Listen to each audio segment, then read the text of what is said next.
Welcome back to Dead and Roasted. What'll it be tonight? First off, thanks to everyone who shared their ideas for our potential coffee roast. Some exciting things are brewing behind the scenes, and if they pan out, I'll have something special for you. For now, let's get into something a little darker. Tonight's episode is filled with unsettling workplace tales, but the first one, while not exactly about work itself, only happened because of a parent's job schedule. It still chills me when I think about it. This took place in the early 90s, around 93, when I was about 11. My mom was a night shift nurse working 7 p.m. to 7 a.m., 4 nights a week. She was a single parent, always doing her best. By that age, I could handle staying home on my own. She'd leave dinner waiting, call at 9 to check I'd eaten, then again at 10 to make sure I was in bed. If I didn't pick up, I'd be in big trouble. It was our little system, and most of the time, it worked. That night, though, my friend Mitchell was over because his folks were out of town and his older sister didn't want to look after him. Mom liked Mitch. She treated him like family, and figured 2 kids together were safer than one alone. Before leaving, she gave the usual instructions: dinner in the kitchen, no leaving the house, lights out by 10, and lock the door behind her. We followed most of it. Except 2 things. We kept the lights on past 10, and worse, I forgot to lock the front door. She even reminded me twice. And both times I said, "Yeah, okay," without really meaning it. We were glued to Super Mario World, telling ourselves we'd do it after the next life. Then, of course, we forgot. By 11:30, we were still, sitting cross-legged in front of that little 13-inch TV, volume turned low so we'd hear if Mom came home early. Usually, she wasn't back until morning, around 8. But sometimes, when the hospital was quiet, she'd get off early. That night, while we were stuck on some weird hidden level, we heard the front door creak open. No keys. Jingling. No knock. Just a slow, deliberate creak. The sound made my stomach drop. Mom almost always called before coming home unexpectedly. But not this time. No call, nothing. "Turn it off. Turn it off," Mitchell hissed, already sliding under his blanket pallet on the floor. I hit the power button, the screen going black, then flicked off the lamp. The room was dark except for the faint slice of hallway light under my bedroom door. Footsteps followed, but they didn't sound like hers. Mitchell was already under the covers, holding his breath. I dove into bed, pulled the blanket over my head, facing the wall as my heart hammered in my chest. Every inch of me screamed it wasn't her. The steps moved from the living room into the kitchen, then back again. Then slowly down the hallway. They stopped outside my room. And then the doorknob began to turn.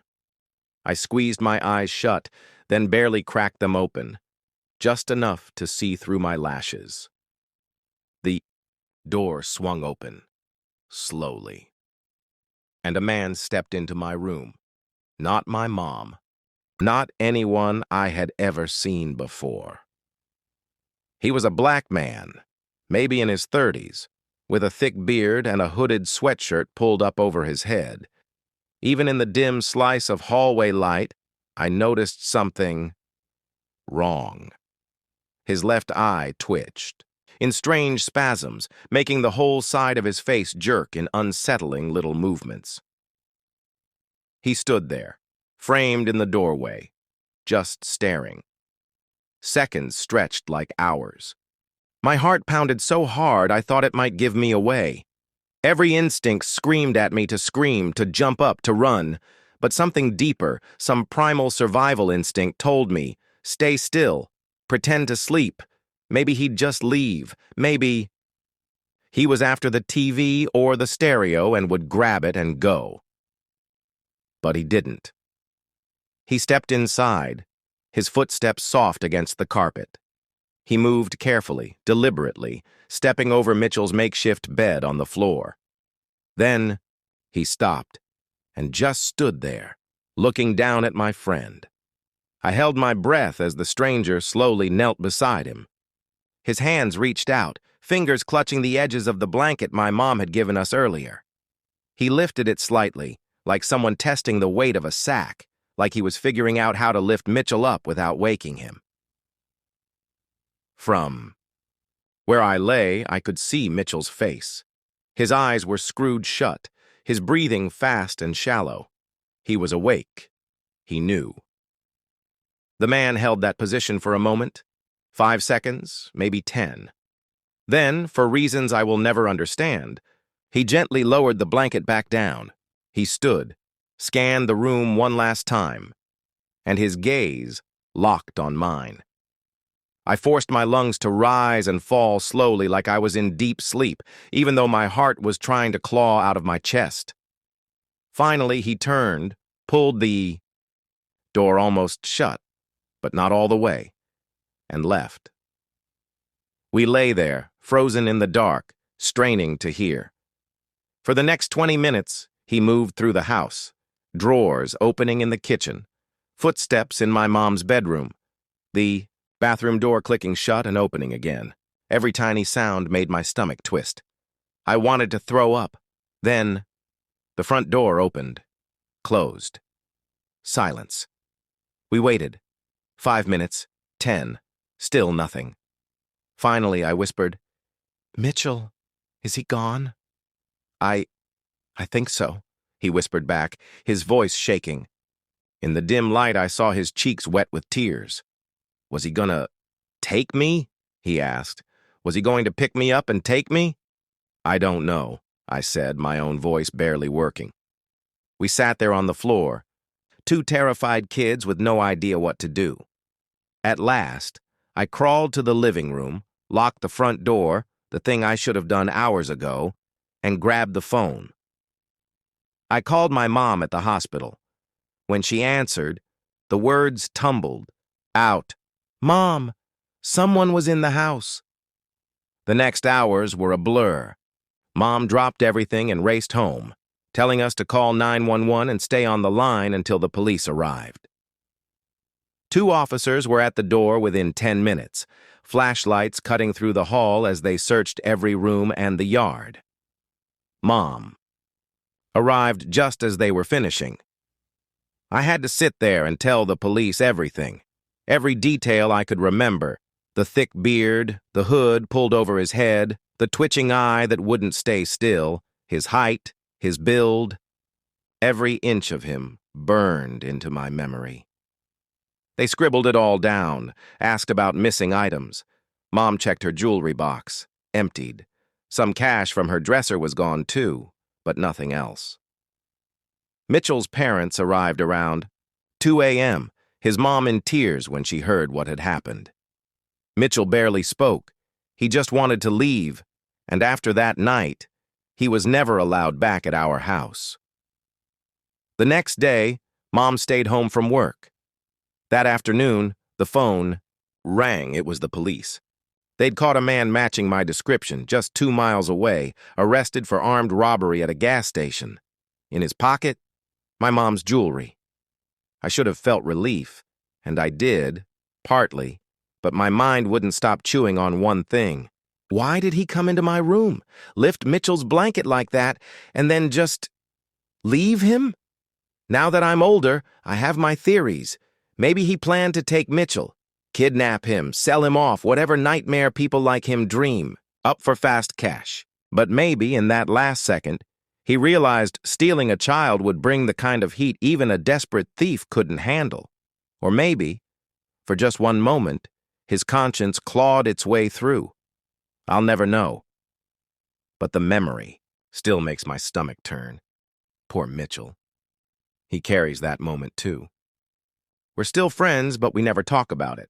So, to anyone listening, especially if you're young, never ever forget to lock your door. The Truck on the Empty Road, rewritten. The second story takes us to Tuscaloosa, Alabama. Back in 2018, I had just turned 16 and landed my first job at a Sonic along the main boulevard. Not glamorous, but the tips were better than I expected, and my coworkers made the shifts bearable. The place was only a mile from my house, a straight walk down the boulevard, then a right onto my street. My mom, a nurse, needed the car for her shifts, and I didn't mind walking. It was routine, comfortable, safe, or so I thought. This was a Tuesday in September. Senior year had just started. My shift was 2 p.m. to 10 p.m., which meant I usually walked home just as the streets went quiet. The boulevard stayed somewhat busy during the day, but after 10, it was mostly empty, just the odd car heading to the interstate. That night, we'd been slammed during dinner rush. I smelled like tater tots and cherry limeade, my feet aching from 8 hours of running orders. I clocked out a few minutes past 10, said goodbye to the crew, and started my usual walk. The first half mile was normal, streetlights buzzing, a few cars rolling by. But once I turned onto my street, everything darkened. The old oak trees blocked most of the lamps, and shadows swallowed the pavement. I knew this route like the back of my hand, every cracked slab of concrete, every house where dogs barked when you passed. Then, I heard a truck coming from behind.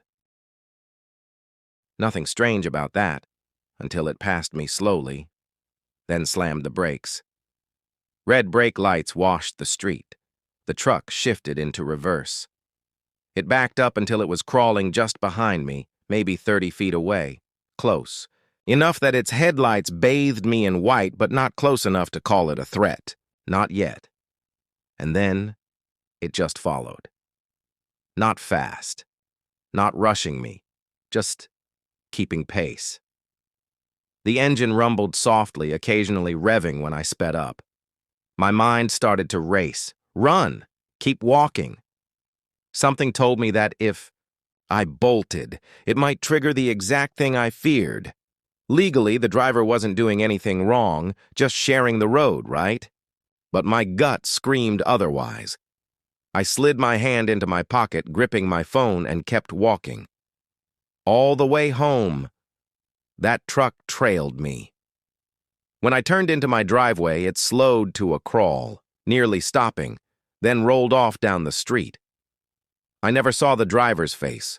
Those headlights blinded me the whole time. I couldn't even tell you what color the truck was. Just dark. Black or navy, maybe. I stormed inside, heart hammering. Mom was still awake, watching TV. One look at my face, and she knew something was wrong. I told her. Her expression changed instantly, part worry, part anger. "You're taking this tomorrow," she said, pulling a small pink and black taser from her purse. It fit in my palm like a toy. "Mom, I don't think..." "Just take it. Keep it where you can reach it." The next night, I walked the same road. I didn't see the truck again. By the following day, I almost convinced myself I'd overreacted. Maybe the driver was lost, maybe drunk, maybe just weird. But that Tuesday night walk, I still feel those headlights on my back. By the next evening, I'd almost managed to shake off what had happened the night before. Almost. I clocked out a little after 10 and started my usual walk home. This time, I had my mom's taser in my pocket, her voice echoing in my head. "Keep it where you can grab it fast." I felt silly carrying it until I heard it. The same low engine rumble from behind me. I didn't turn around. I just kept walking, eyes forward, heart kicking against my ribs. The light on the pavement ahead of me grew brighter as headlights crept closer. This time, the truck didn't hang back. It rolled up right alongside me. The passenger window came down. I finally looked. An old white man, maybe in his 70s, white hair, weathered skin, a plaid work shirt. When he spoke, his voice carried a faint accent. Eastern, European, maybe. "You need ride?" he said. I shook my head. "No, thank you. I'm fine." "It's not safe, young lady. Should not walk alone." "I'm fine, really. I'm almost home." But he didn't speed off. The truck kept crawling beside me. The old man leaned out further. I insist, please. Get in truck. I stopped walking. He stopped too, right there in the middle of the road. Look, he said. I am neighbor. Live just houses from you. Yellow house with bird bath. You know it. I did know that house. 3 doors down from mine. I'd seen a truck there before, but never him. It's not safe out here, he repeated. You get in now, or maybe you end up hurt. Tell you what, you don't trust me? Fine, you drive. I let you drive. Just get in. Hesitated. What's your name? Dmitry Vulov. Your mother, Sandra, she knows me. Call her. Go ahead. Call. I pulled my phone out, keeping my eyes on him as I dialed. Mom picked up fast, probably worried already. Hey, Mom, there's a man here, says he's Dmitry Vulov. Claims he lives in the yellow house, says you know him. There was a pause. Then, yes, I know Mr. Vulov. What's he want? Trying to give you a ride? Yeah. Take it. Mom, take the ride. I'll explain when you get home. The old man had already leaned over and opened the passenger door. Against every survival instinct screaming inside me, I got in. The truck smelled of cigarettes and pine. Rosary beads dangled from the mirror, and an old Orthodox icon clung to the dashboard. He put it in drive and crawled forward at barely 10 miles an hour. I apologize for scaring you, he said quietly, but is not safe. You understand? Not safe for girl to walk alone after dark? Why? I asked. He was silent for a moment, eyes on the road. Then, last night, I see you walking, and I see something else. Following you. That's why I drive behind you. Headlights. Keep you safe. My stomach turned. What do you mean, something else? He shook his head. Cannot explain good. Was not person. Not normal. Better you not walk alone. By then, we were at my house. He stopped, looked at me. Tell your mother what I said. Call me if you need ride. But you don't walk alone after dark anymore. I thanked him, still shaken, and went inside. He waited until the door closed before driving off to his place down the street. Mom was sitting in the living room, tense. I told her everything. She nodded, worried. Go take a shower and relax, she said. We'll talk. In a bit. When I came back out in pajamas, she patted the couch. You can take my car from now on, she said. I'll get rides from Cheryl. Mom, what's going on? What did Mr. Vulov tell you? She exhaled slowly. He said he saw something following you home last night. Said it didn't look like a person, not like a man or a woman. Something tall, thin, dark, bigger than a man. But it moved, like a cat. Quick! I laughed nervously. That's insane. Maybe. But he wasn't trying to scare you. He sounded scared himself. And Dmitry isn't the kind of man who scares easily. The guy lived through the Soviet Union. That night, I didn't argue. I just took the keys. 2 days later, Dmitry called again. 2 of his cats had been found in his backyard, half-eaten. Not like a dog would do. Something else. By the weekend, Mom helped me finance a used Honda Civic. She said, it was a graduation gift in advance, but I knew the truth. She was scared, and because of that, so was I. I finished that year at Sonic. Every shift after that, I drove. Sometimes I'd see Dmitry outside his yellow house as I passed. He'd wave. I always waved back. Because without him, I'm not sure I'd be here telling this story. Moving into that house felt like a dream. After years of thin apartment walls, hearing neighbors argue through drywall and smelling their overcooked pasta, we finally had space. Real space. A yard. A garage. A kitchen that didn't feel like a closet. We didn't think twice about the rent being too reasonable. We just signed. I should make one thing clear before I go any further. I'm not the kind of person who blames shadows for creaking floors. I was raised Irish Catholic but left the pews behind in high school. I don't read horoscopes. I've always rolled my eyes at ghost shows. Entertaining, sure, but fake. At least, that's what I believed. Because now, I'm not so sure. The first time it happened, the house had only just started to feel like home. Boxes everywhere. We were eating takeout on the floor because the table wasn't set up yet. I was in the kitchen breaking down cardboard when I heard Derek, my boyfriend, talking, not on the phone, to someone. I walked back into the living room, and he was alone. "Who were you talking to?" I asked. He frowned. "Wait, weren't you just standing here?" "I've been in the kitchen. I swear I heard you walk up behind the couch. I even felt it. Someone standing right there. I was telling you about the cable guy coming tomorrow." We both laughed it off. Old house, new acoustics. Maybe a neighbor's voice carried through the walls. It was easier to tell ourselves that. A few weeks later, it was nearly 2 a.m. I was in my office, the smallest bedroom, formatting an e-book. Derek was asleep down the hall. That's when I heard it, the door handle turning. Not rattling, turning. I spun in. My chair. The handle was fully pressed down, like a hand was gripping it from the other side. But the door didn't open.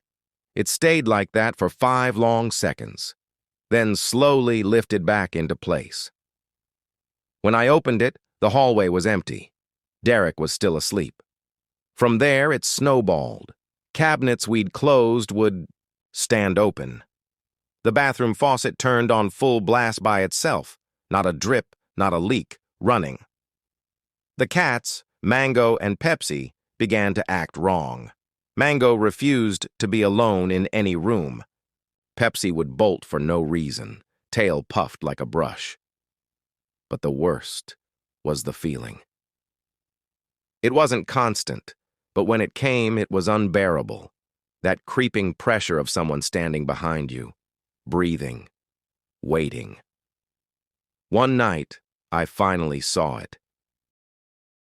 I was filling a glass of water in the kitchen. The archway to the dining room was open, and on that wall, the previous tenants had left a large mirror.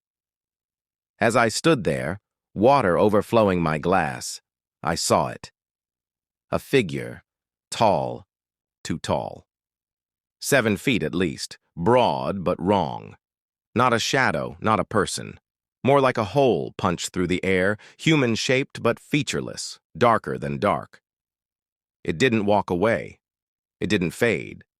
It was just gone. I didn't sleep that night. And in the morning, when I told Derek, he tried to explain it away. Headlights, shadows, tired eyes. I wanted to believe him. Until he saw it too. A week later, pale and shaken, he came to me. "It was in the hallway," he said, "outside our bedroom. I blinked and it vanished." We tried everything. Carbon monoxide tests, mold checks, researching the house's history. Nothing. Clean records. No deaths, no tragedies. Built in 1974, rented since 2015. But it kept escalating. One night, half asleep, I heard Derek's voice calling me from my office. "Sarah, come here." I started to get up, then froze.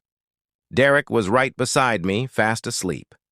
A chill wrapped around my spine. I shook him awake. "Did you say something?" He blinked, confused. "No, I've been asleep."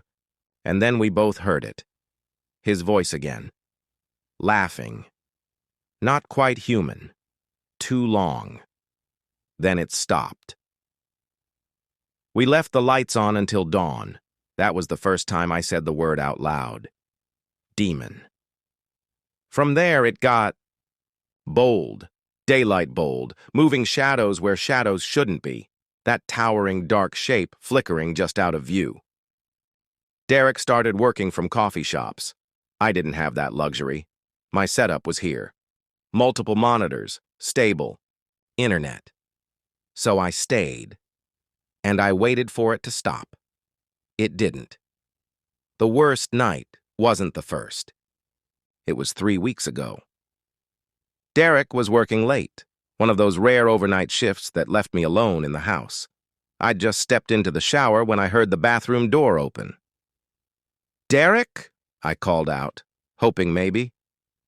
He'd surprised me by coming home early. Silence. Through the frosted glass, I saw it, a dark shape, not moving, just standing there. Water trickled down my back as the air turned cold. "Derek?" I said again. Nothing. It didn't speak. It didn't move. It only watched. I could feel its stare like pins against my skin. The last thing I wanted to do was open that shower door and meet it face to face. And then it spoke. Not in Derek's voice this time. In mine. My voice. Perfectly. Repeating the words I'd said earlier that day to my mom on the phone. "I love you too, Mom. Talk to you later." The thing stepped closer. Tall. Too tall. Shoulders almost brushing the ceiling, body wide and wrong. Its outline pressed against the frosted door. An arm, if you could call it that, lifted, reaching for the handle. I did the only thing I could. I prayed. For the first time in years, I prayed. The Our Father. The Hail Mary. Every piece of childhood faith I could still remember came tumbling out of me like a lifeline. And it stopped. Between one blink and the next, it was gone. I didn't bother drying off. I grabbed my towel, ran to my car, and sat there, shaking, dripping wet, until Derek got home 2 hours later. We talked about leaving, breaking the lease. But the penalty was brutal. 2 months' rent plus our security deposit. We couldn't afford that, not after the cost of moving in. So we stayed. Now we live by rules. Never speak to it. Never respond when it calls our names. Keep the lights on after dark. When the cats freeze and stare at nothing, leave that room immediately. Crosses hang in every bedroom now. Derek doesn't argue. The cats sleep in our bed, and still it comes. Sometimes I wake to find the hallway light flickering. Sometimes I hear our own voices whispering from rooms we're not in. Tonight is one of those nights. It's 4:03 a.m. as I write this, in that same office I told you about. I don't hear it, but I know it's here. It waits. And I don't know what it's waiting for. 4 more months. That's how long our lease has left. 4 more months of living with something that wears our voices, stands in our doorways, and watches us sleep. What a wonderful roommate. I must have made some kind of noise, panic or fear leaking out, because the passenger beside me asked, "Are you okay?" I glanced at him, then back at the road. Gone. Whatever I saw was gone. "Yeah, sorry," I muttered. Thought I saw a deer. But it wasn't a deer. After that, the sightings started to stack up, always at night, always when I drove, never once during the day. Sometimes it would stand at intersections, barely there for a moment before vanishing. Sometimes I caught it between the buildings, its shape warped by the shadows. Once I swear I saw it on top of a parking garage, crouched against the skyline, watching as my car passed below. I quit the night shifts for a while, thinking maybe I was losing it. Booked a therapist, different from the one I saw as a kid, told him everything, the returning nightmares, the sightings on the road. He put me on anxiety meds, told me it might be trauma, some buried memory clawing its way out. But I knew trauma. This wasn't that. This had no trigger, no reason. I went back to the night runs anyway. Bills don't care about ghosts. For a while, things quieted down. Some nights, I'd convince myself it was all in my head. Other nights, there it was again, standing at the roadside, moving with the car. And then came the night that changed everything. Early 2020, I picked up a woman, let's call her C, from a bar in Low. Around 1 a.m., friendly, chatty, just tipsy enough to talk about podcasts and bad bosses. We cup her. We're halfway to her place in Lakewood when I saw it. It was in the middle of the road, 50 feet ahead, on all fours, waiting. I started to slow down, calculating how to swerve around it without sounding like a lunatic. Then C stopped mid-sentence and screamed, "What the hell is that?" My blood turned to ice. You see it too? What do you mean? It's right there. Is that a bear? That's not a bear. I swerved, hit the gas. In the mirror, I saw it drop to all fours and run after us, fast, far too fast for anything. Natural. Kay twisted in her seat, pale as the moon. It's following us! Oh my God! How is it moving so fast? I didn't answer. My mind was reeling. If she saw it too, then it was real. We lost it once the city lights swallowed the road behind us. C begged me to wait. Until she was inside before I left. I saw her peeking through the blinds as I drove off. She gave me a 1-star review, said I seemed unstable, that I swerved for no reason and made her feel unsafe. I've seen it a dozen times since then. A silent witness on street corners, a shadow in alleys. Once a passenger, a quiet older woman, saw it too. She didn't scream, just whispered a prayer in a language I didn't know. I've read about tulpas, thought forms made real by obsession. What if I did this? What if my fear, my childhood nightmares, carved a hole and pulled this thing through? Or maybe it's not mine at all. Maybe it's been here all along. I only see it at night, only when I'm behind the wheel. But sometimes, I wonder, what if one night I step out of the car and it's waiting for me at my bedroom door? The sound grew louder as I crept closer, moaning, low and guttural, definitely a man's voice, definitely in pain. For a second, I thought maybe someone had broken in, maybe a homeless man, hurt or trapped, the kind of thing you hope never happens on your shift. But something felt off. The rhythm of it, the way it had been happening for weeks, always stopping just as I arrived. So I didn't announce myself. I killed my flashlight and moved along the wall, step by step, letting my eyes adjust to the thin glow ahead. The conference room door was open. Light spilled out, not from overheads, but from a cluster of camping lanterns scattered on the floor. The moaning rose and fell like a tide, mixed with something else, slick, wet noises, and the sharp pop of something being forced out of place. I leaned in, and that's when I saw him. A man, maybe mid-30s, long dark hair clinging to his face, entirely naked, his skin glistening with a translucent film like egg whites smeared across every inch of him. He was on his hands and knees, his body convulsing, not the wild spasms of a seizure, but a deliberate, horrifying contortion. His limbs were bent in ways bones aren't meant to bend, elbows reversed, knees twisting sideways. I could see the shapes pressing against his skin, splintered, pushing, almost tearing through.